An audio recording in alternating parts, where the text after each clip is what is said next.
ತತ್ ಸತ್ಯಂ ಸಜಿತಿ ಪ್ರಾಣಃ. ಶ್ರೀ ಗುರುಭ್ಯೋ ನಮಃ. ವಾಯುಸ್ತುತಿಯ ಪ್ರವಚನ ಮಾಲೆಯಲ್ಲಿ ಇದು 11ನೇ ಭಾಗ.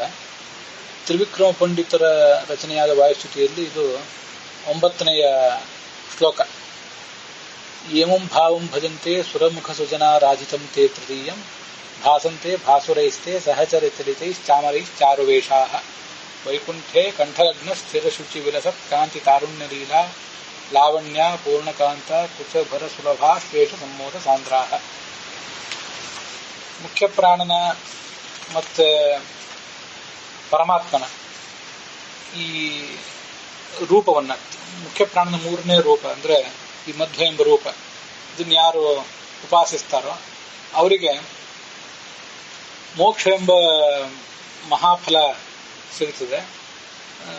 ಅಲ್ಲಿ ಅತ್ಯಂತ ಸುಂದರವಾದಂತಹ ವೇಷವನ್ನು ಧರಿಸಿ ಅವರು ಸಂತೋಷದಿಂದ ಮೆರಿತಾ ಇರ್ತಾರೆ. ಅಲ್ಲಿ ಅವರು ತಾವು ಮಾತ್ರ ಇರೋದಿಲ್ಲ. ದೇವಾ ಸಜಾಯ ಮುಚ್ಚಂತೆ ಮಾನುಷ ಉಭಯಾತ್ಮಕಾಹ ವಿಜಾಯ ಏವ ಯೋಗೀಶಾಹ ಅಂತೇನು ಶಾಸ್ತ್ರ ಹೇಳಿದೆ. ಅದಕ್ಕನುಸಾರವಾಗಿ ಈ ಸಪತ್ನೀಕರಾಗಿ ಸಾಧನೆ ಮಾಡಿ ಸಪತ್ನೀಕರಾಗಿಯೇ ಮೋಕ್ಷದಲ್ಲಿ ಸುಖ ಅನುಭವಿಸುವಂತಹ ಕೆಲವು ದೇವತೆಗಳು ಮತ್ತೆ ಮನುಷ್ಯರೇನಿದ್ದಾರೆ ಅವರೆಲ್ಲರೂ ಕೂಡ ಪತ್ನಿಯರ ಜೊತೆಗಲ್ಲಿ ವಿಹರಿಸ್ತಾರೆ ಅಂತ ಅನ್ನೋದನ್ನ ಈ ಶ್ಲೋಕದಲ್ಲಿ ಹೇಳ್ತಾ ಇದ್ದಾರೆ. ಮುಕ್ತಿ ಅಂದರೆ ಕೇವಲ ನಿರ್ಗುಣ ಮುಕ್ತಿಯನ್ನ ನಮ್ಮ ಶಾಸ್ತ್ರದಲ್ಲಿ ಸ್ವೀಕರಿಸಿಲ್ಲ. ಮುಕ್ತಿ ಸ್ವರೂಪ ಸುಖಾನುಭವ ರೂಪವಾದಂಥದ್ದು. ಆ ಸ್ವರೂಪ ಸುಖವನ್ನ ಒಬ್ಬೊಬ್ಬರು ಒಂದೊಂದು ರೀತಿಯಾಗಿ ಅನುಭವಿಸ್ತಾರೆ. ಸನಕಾದಿ ಯೋಗಿಗಳು ಕೆಲವರಿದ್ದಾರೆ. ಆ ಸನಕಾದಿ ಯೋಗಿಗಳೆಲ್ಲರೂ ಕೂಡ ಈ ವಿಜಾಯ ಏವ ಯೋಗೀಶಾಹ ಪತ್ನಿ ರಹಿತರಾಗಿಯೇ ಸಾಧನೆ ಮಾಡಿರ್ತಾರೆ. ಮತ್ತೆ ಪತ್ನಿ ರಹಿತರಾಗಿಯೇ ಮುಕ್ತಿಯಲ್ಲಿದ್ದು ಅಲ್ಲಿ ಅವರು ಸುಖವನ್ನ ಅನುಭವಿಸ್ತಾರೆ. ಮತ್ತೆ ಕೆಲವರು ಏನಿದ್ದಾರೆ ಮನುಷ್ಯರು ಮತ್ತು ದೇವತೆಗಳು ಮೊದಲಾದವರು, ಇವರೆಲ್ಲ ಸಪತ್ನೀಕರಾಗಿ ಸಾಧನೆ ಮಾಡ್ತಾರೆ. ಮತ್ತೆ ಸಪತ್ನೀಕರಾಗಿ ಆ ಮುಕ್ತಿಯಲ್ಲಿ ಸುಖ ಅನುಭವಿಸ್ತಾರೆ ಅಂತ ಶಾಸ್ತ್ರ ಹೇಳ್ತದೆ. ಅಂಥವರು ತಮ್ಮ ಪತ್ನಿಯರೊಡಗೂಡಿ ಅಲ್ಲಿ ಸುಖ ಅನುಭವಿಸ್ತಾರೆ. ಅಂತೂ ಪ್ರತಿಯೊಬ್ಬರಿಗೂ ಸುಖವಿದೆ. ಸುಖ ಬೇರೆ ಬೇರೆ ರೀತಿಯಾಗಿದೆ. ಯಾವ ಕಾರಣಕ್ಕೂ ಮುಕ್ತಿ ಅಂತ ಅನ್ನೋದು ಸುಖರಹಿತವಾದದ್ದಲ್ಲ ಅಂತ ಇಲ್ಲಿ ಅಭಿಪ್ರಾಯವನ್ನು ಹೇಳ್ತಾರೆ. ಈ ಮುಕ್ತಿ ಅಂತನ್ನೋದು ಯಾವುದೇ ರೀತಿಯಾದ ಸುಖವನ್ನೂ ಒಳಗೊಂಡದ್ದಲ್ಲ, ದುಃಖವನ್ನೂ ಒಳಗೊಂಡದ್ದಲ್ಲ ಅಂತ ಅಭಿಪ್ರಾಯ ಪಡುವವರು ಕೆಲವರಿದ್ದಾರೆ. ಸುಖವನ್ನು ಒಳಗೊಂಡದ್ದು ಹೌದು, ಅಲ್ಲಿ ಸುಖ ಇದೆ ಹೌದು. ಆದರೆ ಈ ಕ್ಷುಲ್ಲಕವಾದಂತಹ ಗ್ರಾಮ್ಯ ಸುಖ, ಪತ್ನಿಯರ ಜೊತೆಗೂಡಿ ಪತಿಗಳ ಜೊತೆಗೂಡಿ ಸ್ತ್ರೀ ಪುರುಷರು ಪಡೆಯುವಂತಹ ಸುಖ ಏನಿದೆಯಲ್ಲ, ಈ ಸುಖ ಅಂತನ್ನೋದು ಕೇವಲ ಕ್ಷುಲ್ಲಕವಾದ್ರಿಂದ ಮುಕ್ತಿಯಲ್ಲಿ ಇಂಥ ಸುಖವೇ ಇರೋದಿಲ್ಲ ಅಂತ ಹೇಳುವವರು ಕೆಲವರು. ಅವೆಲ್ಲವನ್ನೂ ಕೂಡ ಇಲ್ಲಿ ನಿರಾಕರಣೆ ಮಾಡಿದ್ದಾರೆ. ಮುಕ್ತರಾದವರಿಗೂ ಕೂಡ ಶರೀರವಿದೆ ಅನ್ನೋದು ಮೊದಲನೇ ಸಂಗತಿ. ಅವರು ಸುಂದರವಾದಂತಹ ಶರೀರವನ್ನು ತಾಳಿ ಆಭರಣಾದಿಗಳನ್ನು ತೊಟ್ಟು ಆ ಮುಕ್ತಿಯಲ್ಲಿ ವಿಹರಿಸ್ತಾ ಇರ್ತಾರೆ ಅಂತ ಅನ್ನೋದು ಮೊದಲನೇ ಸಂಗತಿ. ಹೀಗೆ ಮುಕ್ತರಿಗೂ ಯಾವ ಜೀವವೂ ಕೂಡ ನಿರಾಕಾರ ಅಲ್ಲ, ಪರಮಾತ್ಮನೂ ನಿರಾಕಾರ ಅಲ್ಲ, ಜೀವನೂ ನಿರಾಕಾರ ಅಲ್ಲ, ಮುಕ್ತರೂ ಕೂಡ ಯಾವ ಕಾರಣಕ್ಕೂ ನಿರಾಕಾರ ಅಲ್ಲ. ಜೀವಕ್ಕೆ ಅದರದೇ ಆದಂತಹ ಒಂದು ಆಕಾರ ಇದೆ ಅಂತ ಅನ್ನೋದನ್ನು ಶಾಸ್ತ್ರ ಪ್ರತಿಪಾದನೆ ಮಾಡಿದೆ. ಆ ಮುಕ್ತರಾದವರು ಅಪ್ರಾಕೃತವಾದಂತಹ ಶರೀರವನ್ನೇ ಅಲ್ಲಿ ಹೊಂದಿರ್ತಾರೆ. ಕೆಲವು ಬಾರಿ ಶುದ್ಧ ಸತ್ವಾತ್ಮಕವಾದಂತಹ ಶರೀರವನ್ನು ಕೂಡ ಅವರು ತಾಳಿ ಅಲ್ಲಿ ಸುಖ ಅನುಭವಿಸ್ತಾರೆ ಅಂತ ಅದರ ಅಭಿಪ್ರಾಯ ಆಗ್ತದೆ. ಮತ್ತೆ ಆ ಸುಖ, ಸ್ವರೂಪ ಸುಖ ಕೂಡ ಮುಕ್ತಿಯಲ್ಲಿ ದೊರೆಯುವುದರಿಂದ ಅದು ಯಾವ ಕಾರಣಕ್ಕೂ ಸುಖ ರಹಿತ ಅಲ್ಲ ಅನ್ನೋದನ್ನು ಕೂಡ ನಾವು ತಿಳಿಯಬೇಕಾಗಿದೆ. ಅಂಥ ಆ ಸುಖಾನುಭವ ರೂಪವಂತಹ ಮುಕ್ತಿಯಲ್ಲಿ ಅವರ ಪತ್ನಿಯರು ಆ ತಮ್ಮ ಪತಿಗಳ ಕಂಠವನ್ನ ತೋಳುಗಳಿಂದ ಬಳಸಿ ತಮ್ಮ ಎದೆಯ ಭಾರದಿಂದ ಅತ್ಯಂತ ಸುಲಭವಾಗಿ ತಮ್ಮ ಆಲಿಂಗನ ಅವರಿಗೆ ಸಿಗುವಂತೆ ಮಾಡ್ತಾರೆ. ಆ ಎಲ್ಲ ಪತ್ನಿಯರು ಕೂಡ ಹೊಳೆಯುವಂತಹ ಒಂದು ತಾರುಣ್ಯ, ವಿಲಾಸ ಮತ್ತೆ ಸ್ತ್ರೀ ಸಹಜವಾದಂತಹ ಹಾವಭಾವ ಇದೆಲ್ಲವನ್ನೂ ಕೂಡ ಒಳಗೊಂಡಂತವರಾಗಿರ್ತಾರೆ. ಮುಕ್ತಿಯಲ್ಲಿಯೂ ಕೂಡ ಇರುವಂತಹ ಮತ್ತೊಂದು ಸಂಗತಿ ಏನಂದ್ರೆ ಅಲ್ಲಿ ಒಂದು ತಾರತಮ್ಯವಿದೆ. ಶ್ರೇಷ್ಠರಾದವರಿಗೆ ಕನಿಷ್ಠರಾದವರು, ಆ ಕನಿಷ್ಠರಾದವರಿಗೆ ಮತ್ತೂ ಕನಿಷ್ಠರಾದವರು, ಆ ಶ್ರೇಷ್ಠರಾದವರು ತಮಗಿಂತಲೂ ಉತ್ತಮರಾದವರಿಗೆ ಯಾವತ್ತೂ ಕೂಡ ಒಂದು ಸೇವಾವನ್ನು ಮಾಡ್ತಾ ಇರ್ತಾರೆ. ಹೀಗೆ ಮುಕ್ತಿಯಲ್ಲಿ ತಾರತಮ್ಯವಿದೆ, ಮತ್ತೆ ಅಲ್ಲಿ ಶರೀರವಿದೆ, ಸ್ವರೂಪ ಸುಖ ಅಂತ ಅನ್ನೋದಿದೆ, ಮತ್ತೆ ಪತಿ ಪತ್ನಿಯರ ನಡುವೆ ಇರುವಂತಹ ಒಂದು ಸುಖವೂ ಕೂಡ ಆ ಮುಕ್ತಿಯಲ್ಲಿದೆ ಇತ್ಯಾದಿ ಸಂಗತಿಗಳನ್ನ ಇಲ್ಲಿ ವರ್ಣನೆ ಮಾಡಿದ್ದಾರೆ. ಅದಕ್ಕೆ ಸಂಬಂಧಪಟ್ಟಂತಹ ಪ್ರಮಾಣಗಳನ್ನ ನಾವು ಮುಂದೆ ನೋಡೋಣ. ಈಗ ಶಬ್ದಗಳ ಅರ್ಥಗಳನ್ನ ನಾವು ಮೊದಲು ಗಮನಿಸೋಣ. ಯಾರು ಸುರಮುಖ ಸುಜನಾರಾಧಿತಂ, ದೇವತೆಗಳೇ ಮೊದಲಾಗಿ ಉಳ್ಳಂತಹ ಸುರರು ಅಂದ್ರೆ ದೇವತೆಗಳು, ಅವರಿಂದ ಆರಾಧಿತಂ ಪೂಜಿಸಲ್ಪಟ್ಟಂಥ, ತೇ ನಿನ್ನ ಅಮುಂ ತೃತೀಯಂ ಈ ಮೂರನೆಯ ರೂಪವನ್ನ ಭಜಂತೆ ಸೇವಿಸ್ತಾರೋ ಅವರು ವೈಕುಂಠ ಲೋಕದಲ್ಲಿ ಕಂಠಲಗ್ನ ಗಂಡಂದಿರ ಕಂಠವನ್ನ ಬಳಸಿರುವಂಥ ಈ ಪತ್ನಿಯರು ಅವರೆಂಥವರು ಸ್ಥಿರವಾದ ಶುಚಿಯಾದ ಅತ್ಯಂತ ನಿರ್ಮಲವಾದಂತಹ ವಿಲಸತ್ವ ಹೊಳೆಯುವ ಒಂದು ಕಾಂತಿ, ಶರೀರದ ಕಾಂತಿ, ತಾರುಣ್ಯ, ಲೀಲಾ ಅಂದ್ರೆ ಹಾವಭಾವ ಇವೆಲ್ಲವೂ ಕೂಡ ಅವರಿಗಿದೆ. ಆಪೂರ್ಣ ಇದೆಲ್ಲದಿಂದಲೂ ಕೂಡ ತುಂಬಿಕೊಂಡಂತಹ ಸ್ತ್ರೀಯರಾಗಿದ್ದಾರೆ ಅವರು. ಕಾಂತ ಅಂದ್ರೆ ಪತ್ನಿಯರು, ಅವರ ಕುಚಭರ ಎದೆಯ ಭಾರದಿಂದ ಸುಲಭವಾಗಿ ಆ ಆಲಿಂಗನ ಪ್ರಾಪ್ತ ಆಗ್ತದೆ. ಅಂಥ ಆನಂದದಿಂದ ಆ ಆಶ್ಲೇಷದ ಆಲಿಂಗನ ಸುಖದಿಂದ ಸಾಂದ್ರಾಹ ತುಂಬಿದವರಾಗಿ ಸಹಚರ ಸೇವಕರಿಂದ ಚಲಿತೈಹಿ ಬೀಸಲ್ಪಡುವ ಭಾಸುರೈಹಿ ಹೊಳೆಯುವಂಥ ಚಾಮರೈಹಿ ಚಾಮರಗಳಿಂದ ಅವರು ಶೋಭಿಸ್ತಾರೆ ಅಂತ ಹೀಗದರ ಅರ್ಥವಾಗಿದೆ. ಬೃಹದಾರಣ್ಯಕ ಉಪನಿಷತ್ತಿನ ಭಾಷ್ಯದಲ್ಲಿ ನಚ ಅನ್ಯ ಮುಕ್ತಿರಸ್ತಿ ಇತ್ಯತ್ರ ಕಿಂಚಿನ್ಮಾನಂ, ನಿರ್ಗುಣ ಮುಕ್ತಿ ಎಂಬುದೊಂದಿದೆ, ಯಾವುದೇ ಸುಖವಿಲ್ಲದ ಮುಕ್ತಿ ಅನ್ನೋದಕ್ಕೆ ಯಾವುದೇ ಪ್ರಮಾಣವಿಲ್ಲ. ಸೋಷ್ಣುತೆ ಸರ್ವಾನ್ ಕಾಮಾನ್ ಸಹ ಬ್ರಹ್ಮಣಾವಿ ಪಶ್ಚಿತೇತಿ, ಇದು ತೈತ್ರಿಯ ಉಪನಿಷತ್ತು. ಆ ಮುಕ್ತನಾದವನು ಸರ್ವಾನ್ ಕಾಮಾನ್ ಅಶ್ನುತೆ, ಎಲ್ಲ ರೀತಿಯಾದ ಸುಖ ಭೋಗಗಳನ್ನು ಕೂಡ ಅನುಭವಿಸ್ತಾನೆ. ಸಹ ಬ್ರಹ್ಮಣ ಪರಮಾತ್ಮನ ಜೊತೆಗೆ ಅವನಲ್ಲಿರ್ತಾನೆ. ಮುಕ್ತಿಯಲ್ಲಿಯೂ ಕೂಡ ಪರಬ್ರಹ್ಮನ ಜೊತೆಗೆ ಅವನಿರ್ತಾನೆ ಅಂತ ಹೇಳುವ ಮೂಲಕ ಪರಬ್ರಹ್ಮನಿಗೂ ಅವನಿಗೂ ಭೇದವನ್ನು ಹೇಳಿದ್ದಾರೆ. ಮತ್ತೆ ಅವನಿಗೆ ಎಲ್ಲ ರೀತಿಯ ಸುಖವೂ ಅಲ್ಲಿದೆ ಅಂತ ಅನ್ನೋದನ್ನು ಹೇಳಿದ್ದಾರೆ. ಏತಂ ಆನಂದಮಯಮಾತ್ಮಾನಂ ಉಪಸಂಕ್ರಮ್ಯ ಇಮಾನ್ ಲೋಕಾನ್ ಕಾಮಾನ್ನಿ ಕಾಮರೂಪ್ಯನುಸಂಚರನ್. ಒಬ್ಬ ಕಾಮರೂಪವನ್ನ ತಾಳಿ, ತಮಗೆ ಬೇಕಾದಂತಹ ರೂಪಗಳನ್ನ ತಾಳಿ ಅನುಸಂಚರನ್ ಅವನು ಸಂಚರಿಸ್ತಾ ಇರ್ತಾನೆ. ಋಚಾಂ ತ್ವಃ ಪೋಷಮಾಸ್ತಿ ವಪುಷ್ಪಾನ್ ಗಾಯತ್ರಂ ತ್ವೋ ಗಾಯತಿ ಶಕ್ವರೀಶು. ಒಬ್ಬ ಮುಕ್ತನಾದಂತಹ ಬ್ರಹ್ಮ ಋಗ್ವೇದದ ಮಂತ್ರಗಳನ್ನು ವರ್ಣಿಸ್ತಾ ಇರ್ತಾನೆ. ಇನ್ನೊಬ್ಬ ಶಕ್ವರಿ ಛಂದಸ್ಸಿನಲ್ಲಿ ಗಾಯತ್ರ ಸಾಮವನ್ನು ಹಾಡ್ತಾ ಇರ್ತಾನೆ. ಹೀಗೆಲ್ಲ ವರ್ಣನೆ ಮಾಡಿದ್ದಾರೆ.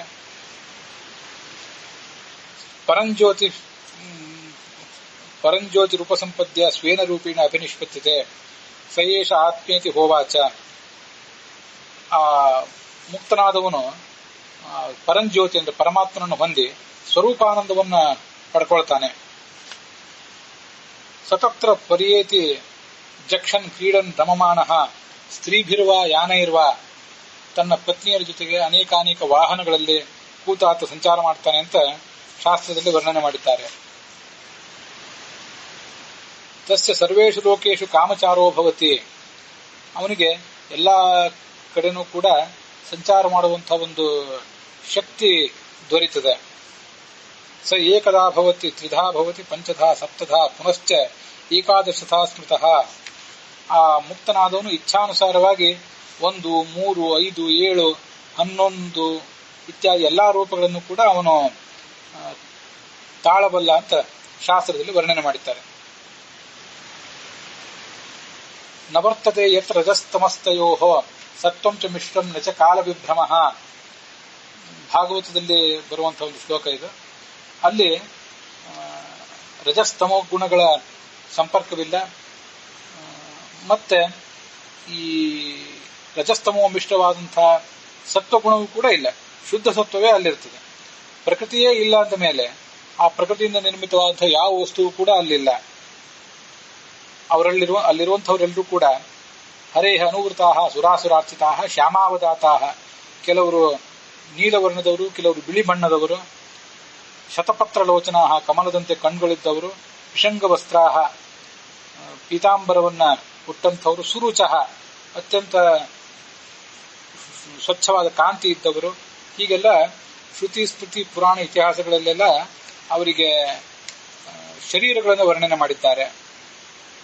ಅಶರೀರ ಕ್ರಿಯಾ ಗೌಣ ದೇಹ, ಅಶರೀರ ಕ್ರಿಯಾ ಗೌಣ ದೇಹ ತೇಹಿ ಆಸ್ತೇಹಿ ಅಭಾವತಃ ಚಿದಾನಂದ ಶರೀರಾದೇಹ ಸದೇಹಾದ್ಯಾಹ ವಿಮೋಕ್ಷಿಣಃ ಅನಿಂದ್ರಿಯ ಅನಾಹಾರಾಹ ಅನಿಶ್ಚಂದಾಹ ಸುಗಂಧಿನಃ.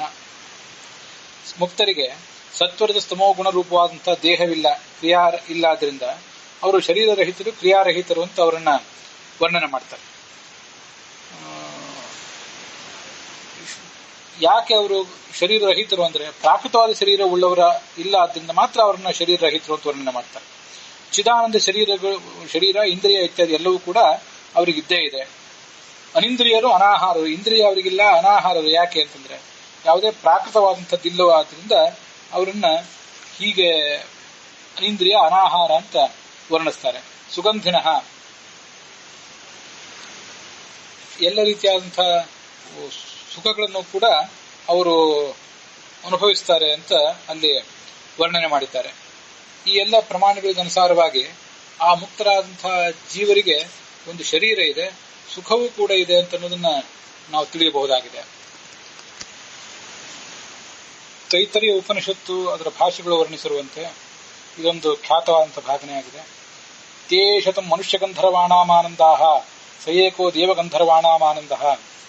ಮನುಷ್ಯ ಗಂಧರ್ವರಿಗೆ ಅಂದ್ರೆ 32ನೇ ಕಕ್ಷಾದಲ್ಲಿರುವಂತಹವರಿಗೆ ಏನು ಆನಂದ ಇದೆಯೋ ಅಂತ 100 ಆನಂದಗಳನ್ನ ಒಟ್ಟುಗೂಡಿಸಿದ್ರೆ ಅದು ದೇವಗಂಧರ್ವರ ಆನಂದ ಆಗ್ತದೆ. ತೇಷತಂ ದೇವಗಂಧರ್ವಾಣಾಮಾನಂದಾಹ, ಏನು ದೇವಗಂಧರ್ವರು 31ನೇ ಕಕ್ಷಾದಲ್ಲಿದ್ದಾರೆ ಅವರ 100 ಆನಂದಗಳನ್ನ ಸೇರಿಸಿದ್ರೆ ಅದು ಪಿತೃಣಾಂ ಚಿರಲೋಕಲೋಕಾನಾಂ ಆನಂದ, ಅದು ಈ ಪಿತೃಗಳ ಆನಂದ ಆಗ್ತದೆ. ದೇವಗಂಧರ್ವರು 32ನೇ ಕಕ್ಷಾದಲ್ಲಿ ಮತ್ತೆ ಚಿರ ಪಿತೃಗಳು 31ನೇ ಕಕ್ಷಾದಲ್ಲಿದ್ದಾರೆ. ಆ ಪಿತೃಗಳ 100 ಆನಂದವನ್ನು ಸೇರಿಸಿದ್ರೆ ಅದು ಆಜಾನಜ ದೇವತೆಗಳ ಆನಂದ ಆಗ್ತದೆ. ಅವರು 30ನೇ ಕಕ್ಷಾದಲ್ಲಿದ್ದಾರೆ. ತೇ ಶತಂ ಆಜಾನಜಾನಾಂ ದೇವಾನಾಂ ಆನಂದಾಹ ಸಯೇಕಃ ಕರ್ಮದೇವಾನಾಂ ಆನಂದ. ಕರ್ಮಜ ದೇವತೆಗಳ ಆನಂದ ಆ ಆಜಾನಜ ದೇವತೆಗಳ ಆನಂದಕ್ಕಿಂತ 100 ಪಟ್ಟು ಹೆಚ್ಚಾಗಿದೆ. ಅವರು 19ನೇ ಕಕ್ಷಾದಲ್ಲಿದ್ದಾರೆ. ಇತ್ಯಾದಿ ರೀತಿಯಿಂದ ಆ ಮುಕ್ತರ ಆ ಆನಂದ ತಾರತಮ್ಯವನ್ನು ಕೂಡ ಅಲ್ಲಿ ವರ್ಣನೆ ಮಾಡಿದ್ದಾರೆ. ಅಕ್ಷಣ್ವಂತ ಕರ್ಣಾವಂತ ಸಖಾಯೋ ಮನೋದ್ವೇಷ ಸ್ವಸಮಾಬಭೂವೋ ಅದಘ್ನಾಸಃ ಉಪಕಕ್ಷಾಸಃ ಉತ್ವೇ ತದಾ ಇವ ಸ್ನಾತ್ವಾ ಉತ್ವೇ ದದೃಶ್ರೇ ಇತಿ ಮುಕ್ತಾನಾಮಪಿ ತಾರತಮ್ಯ ಮುಕ್ತಂ ಅಂತ ಐತರೇಯ ಉಪನಿಷತ್ ಭಾಷ್ಯದಲ್ಲಿ ಕೂಡ ವರ್ಣನೆ ಮಾಡಿದ್ದಾರೆ. ಕೆಲವರು ಕ್ಷೀರಸಾಗರದಲ್ಲಿ ವಿಹಾರ ಮಾಡುತ್ತಿದ್ದಾರೆ, ಕೆಲವರು ವನ ವಿಹಾರ ಮಾಡಿದ್ದಾರೆ, ಕೆಲವರು ಅಮೃತದ ಮಡುವಿನಲ್ಲಿದ್ದಾರೆ, ಕೆಲವರು ಸದಾ ಭಗವಂತನನ್ನ ನೋಡ್ತಾ ಇದ್ದಾರೆ. ಶ್ರುತ್ವಾ ವಿಷ್ಣುಂ ಕರ್ಣಫಲಂ ಪ್ರಾಪ್ತತ್ವಾತ್ ಕರ್ಣ ಸಂಯುತಾ ತಾರತಮ್ಯಂ ಚ ಸರ್ವೇಷಾಂ ಶ್ರುತೌ ಉದಿತ ಮಂಜಸ. ಎಲ್ಲ ಶ್ರುತಿ ಸ್ಮೃತಿಗಳಲ್ಲಿ ಈ ದೇವತೆಗಳ ನಡುವಿನ ಮತ್ತೆ ಜೀವರ ನಡುವಿನ ತಾರತಮ್ಯವನ್ನು ಕೂಡ ವರ್ಣಿಸಿದ್ದಾರೆ. ಐರೇ ಹೃದಿ ಕೇಚಿದಪಿ ದೇವಾ ಇವ ಹರಿಂಸದ ನಾಗಭೋಗಶಯಂ ಮುಕ್ತಾಹ ದದೃಶ್ರೇ ಅಧಿಕ ಮೋದಿನಃ. ಕೆಲವರಿಗೆ ಹೆಚ್ಚಿನ ಸಂತೋಷವಿದೆ, ಕೆಲವರಿಗೆ ಕಡಿಮೆ ಸಂತೋಷವಿದೆ. ಹೀಗೆ ಈ ಜಗತ್ತಿನಲ್ಲಿ ನಮಗೆ ಇನ್ನೊಬ್ಬರ ಸೇವಾ ಮಾಡುವಂತಹ ಪ್ರಸಂಗ ಬಂದಾಗ ಯಾರೋ ಒಬ್ಬರ ಬಗ್ಗೆ ಗುಮಾನ ಇರ್ತದೆ. ಇವರ ಸೇವಾ ನಾವ್ಯಾಕೆ ಮಾಡಬೇಕು, ಇವರ ಯೋಗ್ಯತೆ ಎಷ್ಟು, ನಮ್ಮ ಯೋಗ್ಯತೆ ಎಷ್ಟು, ಹೀಗೆ ಅನೇಕ ಥರದ ಭ್ರಮೆಗಳಿಂದ ಸಂಶಯಗಳಿಂದ ನಾವಿಲ್ಲಿ ಕೂಡಿದವರಾದ್ರಿಂದ ನಮ್ಮ ಸಹವರ್ತಿಗಳ ಬಗ್ಗೆ ನಮಗೆ ಅನೇಕ ಪೂರ್ವಗ್ರಹಗಳಿರುವುದರಿಂದ ಯಾರ ಸೇವಾ ನಾವು ಮಾಡಬೇಕು, ಯಾರು ಮಾಡಬಾರದು ಅನ್ನೋದು ನಮಗಿಲ್ಲಿ ಒಂದು ಗೊಂದಲದ ಮೂಟೆ ಆಗಿಬಿಡ್ತದೆ.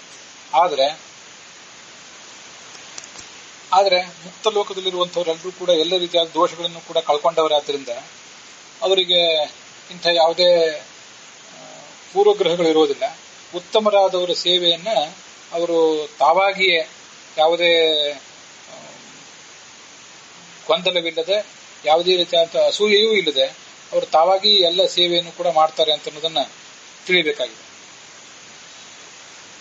ವೇದ ಮಂತ್ರಗಳೊಂದಿಗೆ ಕೂಡ ಮುಕ್ತ ಲೋಕವನ್ನ ವರ್ಣನೆ ಮಾಡಿದ್ದಾರೆ.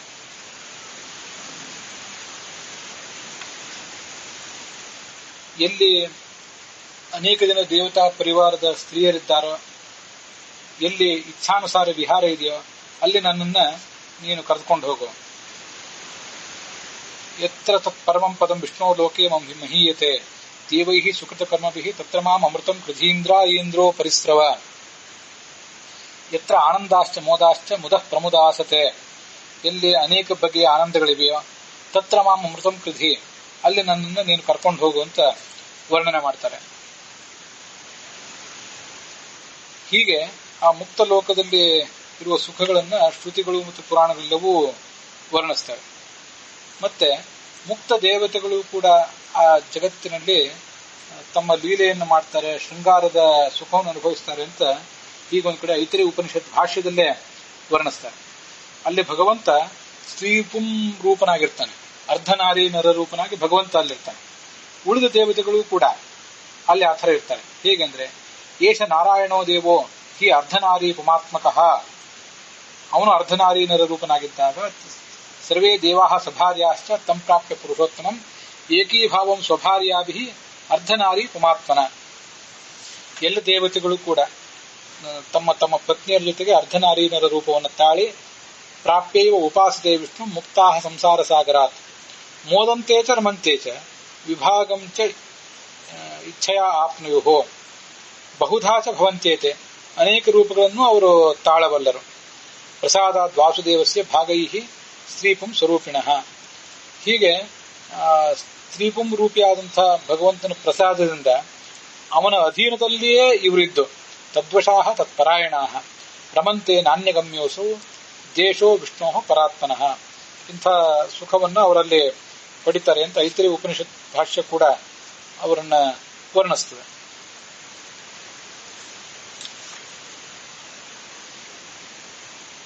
ಅಮೃತಸ್ಸನ್ ಸರ್ವಾನ್ ಕಾಮಾನ್ ಆಪ್ತ್ವಾ ತಾನೇವ ಸರ್ವಾನ್ ಕಾಮಾನ್ ಸಮಭವತ್ ಅನುಭವತಿ. ಮೋಕ್ಷದಲ್ಲಿಯೇ ಸರ್ವಾಭೀಷ್ಟ ಪ್ರಾಪ್ತಿ ಇದೆ ಅಂತ ಸತ್ತತ್ವ ಅನ್ನುವ ಗ್ರಂಥವನ್ನು ಆಚಾರ್ಯರು ಐತರೇಯ ಭಾಷ್ಯದಲ್ಲಿ ಉತ್ತರಿಸ್ತಾರೆ. ಮುಕ್ತ ಕಾಮಾನವಾಪ್ನೋತಿ ಭುಂಕ್ತೆ ಚೈವ ಯಥೇಷ್ಟತಃ. ಎಲ್ಲಾ ರೀತಿಯಾದ ಕಾಮಗಳನ್ನು ಅವನು ಅನುಭವಿಸ್ತಾನೆ. ಸರ್ವಾನಪಿ ನಿರಾತಂಕಃ ಸರ್ವದಾಚ ಹರೇರ್ವಶೆ. ಮುಖ್ಯೇವ ಚ ಅರ್ಥಃ ಸ್ವೀಕಾರ್ಯಃ. ಅವರು ಆ ಮುಕ್ತರು ಸಂಭವಂತಿ ಅಂತ ವರ್ಣಿಸಲ್ಪಟ್ಟಿದ್ದಾರೆ. ಸಂಭವಂತಿ ಅಂತ ಮುಕ್ತರನ್ನು ವರ್ಣಿಸುವುದರಿಂದ ಸಂಭವ ಭೋಗ, ನಾನಾ ರೀತಿಯಾದ ಸುಖ ಭೋಗವನ್ನು ಅವರು ಅನುಭವಿಸ್ತಾರೆ ಅಂತ ಅದರ ತಾತ್ಪರ್ಯ ತಿಳಿಯುತ್ತದೆ. ಸ್ತ್ರೀಭಿರ್ವ ಯಾನೈರ್ವ ಅಂತ ಸ್ಪಷ್ಟವಾಗಿ ಉಪನಿಷತ್ತಿನ ಒಂದು ಭಾಗ ಹೇಳುವುದರಿಂದ ಅವರು ಅನೇಕ ಜನ ಪುರುಷರು ಮುಕ್ತರಾದವರೆಲ್ಲರೂ ಕೂಡ ಅನೇಕ ಥರದ ಯಾನಗಳಲ್ಲಿ ಕೂತ್ಕೊಂಡು ಸ್ತ್ರೀಯರ ಜೊತೆ ಸಂಚಾರ ಮಾಡ್ತಾರೆ ಅಂತ ತಾತ್ಪರ್ಯ ಗೊತ್ತಾಗ್ತದೆ. ಹೀಗೆ ಮುಕ್ತ ಲೋಕದಲ್ಲಿ ಎಲ್ಲ ಮುಕ್ತ ಪುರುಷರಿಗೂ ಶರೀರವಿದೆ, ಅವರಿಗೆ ಸುಖವೂ ಇದೆ. ಆ ಮುಕ್ತರ ಕೆಲವು ವರ್ಗದವರಿಗೆ ಸ್ತ್ರೀ ಸುಖವೂ ಕೂಡ ಇದೆ. ಅದ್ಯಾವುದೂ ಕೂಡ ಅಲ್ಲಿ ನಿಂದ್ಯವಲ್ಲ, ಹೇಯವಲ್ಲ. ಮತ್ತೆ ಮುಕ್ತರಲ್ಲೂ ಕೂಡ ನೀಚೋಚ್ಚ ಭಾವವೂ ಕೂಡ ಇದೆ ಅಂತ ಅನ್ನೋದನ್ನ ನಾವು ತಿಳಿಯಬಹುದಾಗಿದೆ. ಈ ಶ್ಲೋಕದ ಶ್ರವಣದೊಂದಿಗೆ ಈ ಭಾಗ ಇಲ್ಲಿಗೆ ಸಮಾಪ್ತವಾಗಿದೆ.